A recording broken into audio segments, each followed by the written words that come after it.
এখন আপনার প্রশ্ন হলো আগে লেখা হয়েছে কি বলেন সবাই? যে লাভ ক্রিয়েটিভ হয়েছে, তাহলে প্রথম কাজ অবজেক্ট কে কি আই করেন। এবার লাভ কয় number?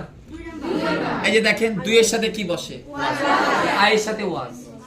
I was loved. I was কি?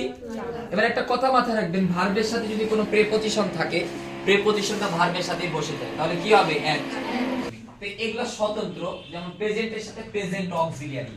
এটা প্রেজেন্টটা তাই প্রেজেন্ট অক্সিলিয়ারি। এটা কি? Past tense.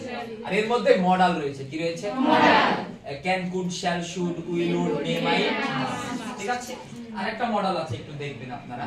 এটা আপনারা জানেন না যে এই যে ধরেন এটা ইজ বললাম, ঠিক আছে? ইজ এর পরে গোইং বললাম, ইজ গোইং, এবার বললাম টু। কি বললাম? টু। এটা কিন্তু কন্টিনিউয়াস টেন্স না। ইজ গোইং টু কিন্তু কন্টিনিউয়াস টেন্স না। Is going to modal verb. কি ভার্ব? Modal verb. তাহলে মডাল ভার্ব, তাহলে মডাল ভার্ব মানে কি যুক্ত হবে? বি। তাহলে বলেন সকল কন্টিনিউয়াসে কি যুক্ত হবে? বি। পারফেক্ট টেন্সে কি হয়? বি। আর এই টেন্সের কি নাই? প্যাসিভ নাই। ঠিক আছে? এবার খাতায় লিখেন, একটা বাক্য লিখেন। খাতায় একটা বাক্য লিখেন। লিখেন হি